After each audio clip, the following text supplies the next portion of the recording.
जंगल में दो दोस्त बैठे हुए थे और बात कर रहे थे। एक का नाम था कालू कौआ और दूसरे का नाम था सुंदर कबूतर।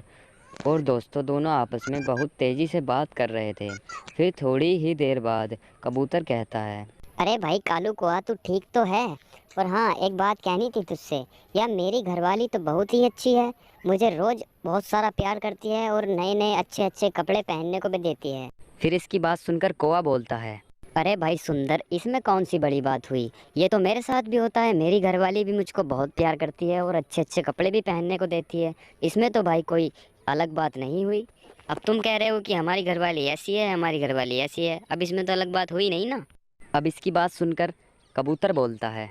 अरे भाई इतना ही नहीं, मेरी घरवाली तो बहुत सुंदर भी है और बहुत अच्छा अच्छा भोजन भी मुझे बना के देती है। तुम्हारी घरवाली से मेरी घरवाली ज़्यादा सुंदर है। चाहे तुम कभी भी नाप के देख लेना, मेरी घरवाली ही सुंदर निकलेगी तुम्हारी घरवाली से। फिर कालू कौआ सोचकर उसकी बात का जवाब देता है। अरे भाई सुंदर, ऐसी तो कोई बात नहीं है। घरवाली मेरी भी सुंदर है और तुम्हारी भी सुंदर है, लेकिन तुम इतना घमंड करते हो, वो तुम्हारी बात अच्छी नहीं है। तुम अपने दोस्त को ऐसे बोल रहे हो तो तुम दूसरे व्यक्तियों को कैसे कहते होंगे।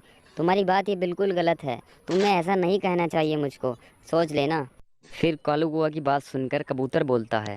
अरे भाई घमंड की कोई बात नहीं है। मेरी घरवाली सुंदर है और सुंदर रहेगी, तुम्हारी घरवाली से ज़्यादा सुंदर है। फिर कालू कौआ कहता है।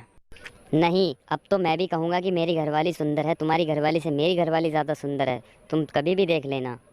फिर दोनों में आपस में बहस हो जाती है और दोनों एक दूसरे को बोलने लगते हैं कि नहीं मेरी घरवाली सुंदर है। कबूतर कहता है मेरी सुंदर है, कौवा कहता है मेरी सुंदर है। उतनी देर बाद उधर से बाज जा रहा होता है और वो उन दोनों की आवाज़ बहुत तेज तेज आ रही थी। सुन के उन दोनों के पास जाकर बैठ जाता है और बैठने के बाद उन दोनों से पूछता है।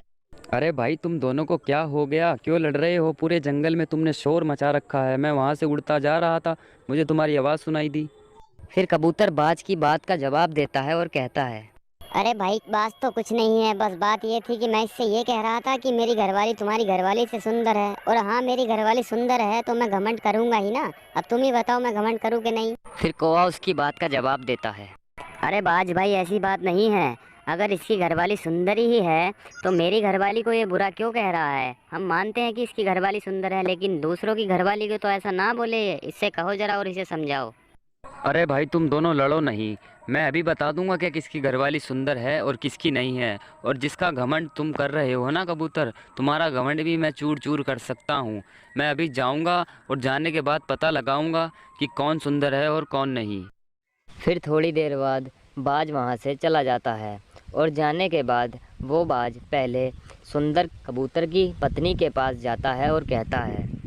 अरे वाह, तुम तो बहुत सुंदर हो, तुम्हारे जैसी तो दुनिया में और कोई होगी ही नहीं। फिर सुंदर की पत्नी कहती है। हाँ तुम ठीक कह रहे हो। मुझसे सुंदर तो पूरी दुनिया में कोई नहीं होगा, क्योंकि मुझसे सुंदर तो कोई हो ही नहीं सकता। मैं सबसे सुंदर हूँ। और फिर सुंदर की पत्नी की बात सुनकर बाज वहाँ से चला जाता है और जाने के बाद वह बाज कालू कौआ की पत्नी के पास जाता है और जाने के बाद कहता है। अरे आप तो बड़ी काली हो, आप तो देखने में भी अच्छी नहीं लगती, आपको तो सभी बुरा कहते रहते हैं, ऐसा क्यों है? फिर कालू कौआ की पत्नी कहती है। अरे ऐसी कोई बात नहीं है, बस लोगों की नजरें अच्छी होनी चाहिए। कोई काला या गोरा नहीं होता। मैं अपने पति को अच्छी लगती हूँ, इससे बड़ी बात मेरे लिए और कुछ नहीं हो सकती। और फिर इन दोनों से बात करने के बाद बाज वहाँ से चला जाता है और जाने के बाद वह बाज उन दोनों के पास पहुँचता है और कहता है। अरे भाई सुंदर कबूतर, तुम्हारी पत्नी को अपनी सुंदरता पे बहुत घमंड है, मैं उसको फेल करता हूँ। और हाँ कालू कौआ, तुम्हारी पत्नी अंदर से बहुत ही साफ मन की है और जो साफ मन के होते हैं वही सबसे सुंदर होते हैं। हमें कभी भी अपनी सुंदरता पे घमंड